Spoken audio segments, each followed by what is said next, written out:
इस्लाम में बताया गया है कि अगर आप जरूरतमंदों, गरीबों और यतीमों की मदद करते हैं तो यह सवाबा का काम है, इससे अल्लाह राजी होता है। इस्लाम में अमीरों को अपने माल में से देने का हुक्म दिया गया है। इस्लाम में कहा गया है कि नेकी सिर्फ वही नहीं है कि लोग अपने मुंह को पूरब और पश्चिम की तरफ फेर लें, बल्कि असल नेकी यह है कि जो अल्लाह पर, कयामत के दिन पर, कुरान पर ईमान लाए और माल से मोहब्बत के बावजूद गरीबों, मिस्कीनों और यतीमों की मदद करे। इस्लाम में गरीबों की मदद को देखते हुए ज़कात को फर्ज किया गया है। प्यारे दोस्तों, बताया जाता है एक आदमी इधर उधर भटक रहा था। उसका नाम नईम था और अपने नाम की तरह ही वह शरीफ इंसान था। चलते चलते नईम थक गया था। वह कई दिनों का भूखा था। उसकी आंखों के सामने अंधेरा छा रहा था और कल से उसके हलक में पानी का एक कतरा भी न गया था। अचानक उसकी आंखों के सामने अंधेरा छा गया और वो लड़खड़ाता हुआ जमीन पर जा गिरा। और जमीन पर गिरते हुए उसे हैरानी हुई, क्योंकि एक कमीने को गिरने के लिए बहुत सारी जगह मिल जाती है, लेकिन शरीफ और ईमानदार आदमी को गिरने के लिए एक पाक साफ जमीन भी नहीं मिलती। वह जहां गिरा था वहां एक दरवाजा था। नईम दरवाजा पकड़कर खड़ा हो गया। उसने सर उठाकर दरवाजे की तरफ देखा तो वह एक मस्जिद का दरवाजा था, लेकिन उस दरवाजे पर एक बड़ा सा ताला लगा हुआ था। नईम की हालत बहुत बुरी थी। भूख की वजह से उसका बुरा हाल था और ऐसे वक्त में आदमी सिर्फ और सिर्फ रोटी के बारे में ही सोचता है। लेकिन वह सच्चा और शरीफ ईमानदार इंसान था, पक्का मुसलमान था। उसने मस्जिद के बंद दरवाजे को हैरत से देखा और सोचने लगा कि दरवाजा बंद क्यों है। जौहर की नमाज का वक्त हो रहा है, मगर नमाजी कहाँ है। इतने में किसी ने नईम के कंधे पर हाथ रखा और पूछा, कौन हो भाई, कहाँ से आए हो? तो नईम ने जवाब दिया, जी मैं तो अल्लाह का एक अजीज सा बंदा हूं। उस आदमी ने कहा कि हुल्ये से तो तुम मौलवी मालूम पड़ते हो। नईम ने जवाब दिया, नमाज पढ़ना तो अल्लाह को याद करना ही है। मेरा नाम नईम है। तो उस आदमी ने कहा कि मेरा नाम दनियाल है और यहाँ इस मस्जिद के पास वाले मकान में रहता हूँ और इस गांव के पंचायत का सरपंच भी हूँ। तो नईम ने पूछा कि भाई दनियाल, ये मस्जिद बंद क्यों है? यहाँ नमाज क्यों नहीं हो रही? जौहर का वक्त हुआ जा रहा है। उसने कहा कि क्या पूछते हो मौलवी साहब, एक हफ्ते से मस्जिद बंद है और यहाँ जो मौलवी पहले नमाज पढ़ाया करता था उसकी एक हरकत की वजह से उसे यहाँ से निकाल दिया गया। उस आदमी ने पूछा कि क्या आप हमारी मस्जिद में नमाज पढ़ा दिया करेंगे? तो नईम बोला, हाँ जरूर, क्यों नहीं। आप मुझे बस एक गिलास पानी पिला दीजिए। जौहर का वक्त हुआ जा रहा है, मैं अजान देकर नमाज का ऐलान करता हूँ। तो वो आदमी जिसका नाम दनियाल था उसने कहा कि आपके चेहरे से तो लग रहा है कि आपने कई दिनों से कुछ खाया नहीं है। पहले आप रोटी खा लीजिए, उसके बाद अजान दीजिएगा। नईम ने कहा, नमाज पढ़ने और पढ़ाने के लिए रोटी की नहीं, ईमान की जरूरत होती है। नमाज पढ़ने के बाद ही रोटी खा लूंगा। दनियाल ने अपनी जेब से चाबी निकाली और मस्जिद का दरवाजा खोल दिया। दरवाजा खोलते ही नईम मस्जिद में दाखिल हो गया। इतनी देर में दनियाल एक गिलास ठंडा पानी लेकर आया। नईम ने फर्श पर बैठकर पानी पिया और उसके बाद वजू किया। और जैसे ही अजान की आवाज गांव वालों ने सुनी तो गांव के कई मर्द नमाज पढ़ने के लिए मस्जिद की जानिब चल दिए। नईम की आवाज में एक सोज था। उसकी अजान गांव के हर शख्स के दिल में उतरती जा रही थी। अजान पूरी होने के बाद कई नमाजी मस्जिद के सहन में जमा हो चुके थे। सब लोग नए मौलवी की आमद से खुशी का इजहार कर रहे थे। गांव के लोगों ने यह बात खास तौर पर महसूस की कि नया मौलवी जवान है लेकिन बहुत कमजोर है, और जवान होने के बावजूद नए मौलवी की आंखों में शर्म है। नमाज पढ़ने के बाद दनियाल अपने घर से खाना लेकर आया और नईम के सामने रखा। नईम ने सबसे खाना खाने के लिए पूछा, लेकिन सब ने कहा कि हम अपने घर से खाना खाकर आए हैं। यह सुनकर नईम ने बिस्मिल्लाह पढ़कर खाना खाना शुरू किया। कई दिन बाद उसे खाना मिला था, तो लिहाजा हर निवाला उसके हलक में फंस रहा था। दनियाल बोल के, मौलवी साहब, मस्जिद के साथ एक कमरा बना हुआ है, आप वहां रह सकते हैं। नईम ने कहा कि मैं मस्जिद में नमाज पढ़ाने के अलावा बच्चों को कुरान भी पढ़ाया करूंगा और उनको दुनियावी तालीम भी दूंगा। दनियाल ने जवाब दिया, माशा अल्लाह, अल्लाह आपको इज्जा दे। दनियाल के जाने के बाद नईम कमरे में गया और जैसे ही खिड़की खोली तो फौरन उसे बंद कर दिया, क्योंकि खिड़की से दनियाल के घर का सहन साफ नजर आ रहा था। वहां एक जवान लड़की सहन में झाड़ू दे रही थी। अब जैसे ही नईम ने खिड़की खोली तो उसकी नजरें भी उस लड़की से जा टकराई और लिहाजा घबराकर नईम ने खिड़की बंद कर दी। खिड़की बंद करके बिस्तर पर आकर बैठ गया। कुछ महीनों में ही नईम की सारे गांव में इज्जत होने लगी। लोग कहते हैं कि मौलवी जवान तो है मगर नियत में खोट नहीं है। पराई बहू बेटियों को जरा भी आंख उठाकर नहीं देखता। और उस दिन के बाद नईम ने अपने कमरे की खिड़की दोबारा कभी नहीं खोली। वो सारी सारी रात गर्मी में गुजार देता मगर खिड़की ना खोलता। हर नमाज के बाद नईम अल्लाह से गिड़गिड़ा कर दुआ मांगता कि अल्लाह मेरी नीयत में खोट नहीं है, लेकिन ये मजहर जवानी मेरा पीछा नहीं छोड़ती, ये मुझे बार बार बहकाती है। जब तक मैं किसी शरीफ जादी से निकाह न कर लूं तू मेरी हिफाजत फरमा, मुझे हर किस्म के गुनाह से बचा। रोते रोते नईम की दाढ़ी आंसुओं से तर हो जाती है। एक दिन असर की नमाज के बाद दनियाल घबराया हुआ मस्जिद में आया। नईम मस्जिद में बैठा कुरान पाक की तिलावत कर रहा था। वो कहने लगा, बेटा जरा मेरे बेटे हंसू को आकर देखो, वह अजीब अजीब हरकतें करने लगा है। कभी वह अपना सिर दीवारों से टकराने लगता है तो कभी उसके मुंह से अजीबोगरीब आवाजें निकलती हैं। जल्दी चलो बेटा, मेरे बेटे को देख लो, उसकी मां बहुत परेशान है।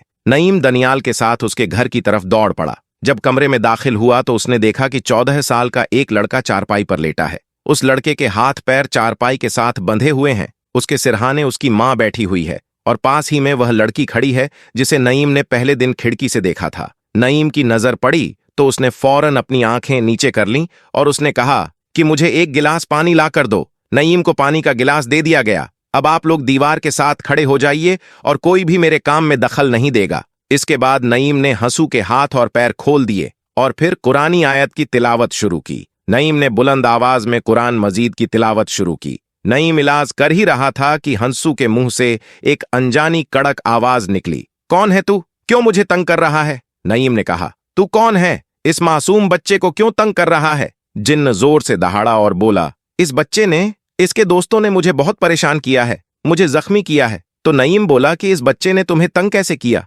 तुम्हें कैसे जख्मी किया था? तो वो जिन्हन बोला, कल जब मैं इस गांव से गुजर रहा था उस वक्त मैं एक जानवर के रूप में था तो इसने और इसके शरारती दोस्तों ने मुझ पर पत्थर बरसाए। नईम बोला कि हाँ, यकीनन इन्होंने गलती तो की है, लेकिन इनकी गलती की मैं तुमसे माफी मांगता हूं और यकीन दिलाता हूं कि आइंदा यह कभी किसी बेजुबान को तंग नहीं करेंगे। हंसू को सजा मिल चुकी है, मेहरबानी करके अब तुम इसे छोड़ दो, तुम्हें कसम है। बचा हुआ पानी उसके ऊपर डाल दिया। पानी डालते ही हंसू के मुंह से एक जोरदार चीख निकली और वह तड़पने लगा और कहने लगा कि हाय हाय जालिम, मुझे मार डाला, जला डाला, यह अच्छा नहीं किया तूने। इसके बाद नईम हंसू की तरफ बढ़ा और कहा कि तुम अब कैसे हो? तो उसने कहा, मैं ठीक हूं। दनियाल ने कहा कि मौलवी बेटा, तुम्हारा बड़ा एहसान है हम पर। तो नईम ने कहा, मैंने कोई एहसान नहीं किया है, यह तो अल्लाह पाक की कलम का असर है, हालांकि पाक कलम में बहुत बरकत है। यह कहकर नईम ने अपना बैग उठाया और एक कलम और एक दवात निकाली।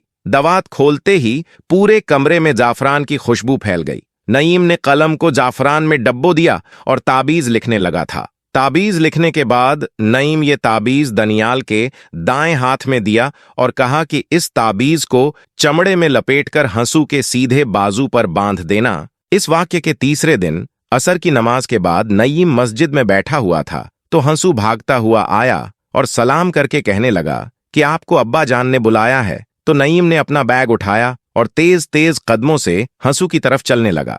घर आकर दनियाल की बीवी से पूछा, क्या हुआ? तो उसने कहा कि मौलवी बेटा ना जाने क्यों उन जिन्होंने मेरा घर देख लिया है। पहले हंसू पर जिन्न आया था और अब नूरा पर। तो वो मौलवी नईम ने कहा कि आपको कैसे मालूम कि आपकी बेटी नूरा पर कोई जिन्न आया है? तो उसकी मां ने अपनी बेटी के बारे में बता दिया कि वह अजीब अजीब हरकतें कर रही है। उसके बाद नईम उस लड़की के साथ उसके कमरे में गया और वह वज़ाइफ करने लगा। नमाज के बाद नईम ने कलम और दवात निकाला और ताबीज लिखने लगा। फिर ताबीज दनियाल को दिया और कहा, यह ताबीज चमड़े में सीकर नूरा के सीधे बाजू में बांध देना। ये कहकर नईम ने अपना बैग उठाया और घर से सलाम करता हुआ बाहर आ गया। अगले दिन नईम मस्जिद में बैठा हुआ कि उसे दोबारा हंसू बुलाने आ गया। उसकी बहन की तबीयत फिर खराब हो गई थी। नईम दोबारा घर गया तो घर जाते ही उसने कुछ नए लोगों को देखा था। एक बड़ी उम्र की औरत चारपाई पर बैठी थी जबकि सिरहाने पर एक लड़का खड़ा था। नूरा की मां ने कहा, आओ मौलवी बेटा, घबराओ नहीं, असल में यह नूरा की सास है और यह इसका मंगेतर है। नईम ने कहा कि अल्लाह ताला के कलम की बरकत से वह जिन्नजादी यकीनन नूरा का पीछा छोड़ देगी। कल मैंने जो ताबीज दिया था वह नूरा की बाजू पर बांधा था या नहीं?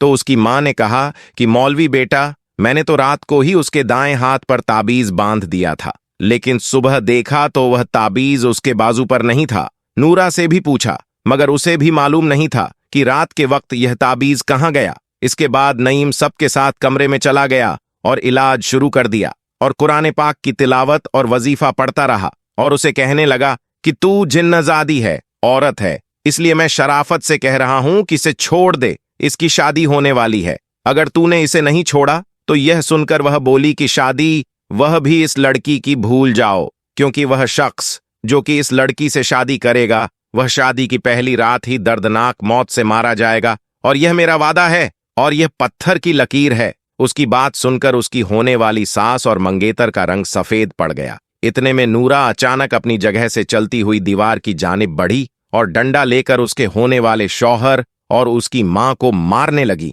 और कहने लगी, तू मुझसे शादी करेगा? इतने में नूरा के माँ बाप नूरा से डंडा छीनकर उसको काबू करने में लगे और उसको कमरे में बंद कर दिया। इसके बाद नूरा की होने वाली सास कहने लगी कि माफ करना भाई साहब, आज मैं यह मंगनी तोड़ती हूं, मुझे नहीं करवानी अपने बेटे की शादी तुम्हारी इस बेटी से। यह कहकर वह दोनों माँ बेटा अपने घर चले गए। नूरा के माँ बाप परेशान हो गए। नईम ने थोड़ी देर इंतजार किया, फिर अपना बैग संभाला और सलाम करता हुआ घर से बाहर निकल गया। नईम परेशान रहा। उसकी समझ में नहीं आ रहा था कि यह जिंजादी कितनी ताकतवर है जो उसके वजीफे के बाद भी नूरा पर कब्जा जमाए बैठी है। नईम के जाइली वजीफे का भी उस जिंजादी पर कोई असर नहीं हुआ। दोस्तों, यहां पर हम आपको बता दें कि नूरा पर किसी जिन्नजादी का असर नहीं था, वह तो बस ड्रामा कर रही थी। अगली सुबह नईम बच्चों को कुरान मजीद पढ़ा रहे थे कि अचानक हंसू भागता हुआ आया और कहने लगा कि मौलवी साहिब जल्दी चलो, और उसकी बहन की तबीयत फिर खराब हो गई है। नईम जब उनके घर पहुंचा तो नूरा की मां ने कहा कि बेटा, मेरी बेटी ठीक तो हो जाएगी ना? एक जिन्नजादी की उसका पीछा छोड़ेगी। नईम ने कहा कि आप फिक्र न करें, ये जिन्जादी जल्दी नूरा का पीछा छोड़ देगी। अल्लाह तेरी जबान मुबारक करे बेटा, मेरी बेटी तो पूरे गांव में बदनाम हो गई है और ऊपर से उसकी फूफी ने भी रिश्ता तोड़ दिया है। अब तू ही बता कौन करेगा मेरी बेटी से शादी? तो नईम बोले कि अम्मा फिक्र न करे, अल्लाह बेहतर जानता है, और यह रिश्ता खत्म हो गया तो क्या, अल्लाह इससे बेहतर रिश्ता भेजेगा। आप जाकर नूरा के कमरे का दरवाजा खोले। आज मैं ऐसा वजीफा करूंगा कि वो जिन्जादी चीखती हुई बाहर आ जाएगी और मेरे साथ कमरे में कोई नहीं होगा। शायद नईम को उस पर शक हो गया था। अब क्योंकि नईम भी बड़ा नेक इंसान था और उस लड़की की हालत भी दिन ब दिन खराब होती जा रही थी, इसीलिए नईम आहिस्ता से चलता हुआ नूरा की चारपाई के पास आया और नूरा चारपाई पर बैठी हिल हिल कर अल्लाह की वील कर रही थी। नईम चारपाई के पास पहुंच गया।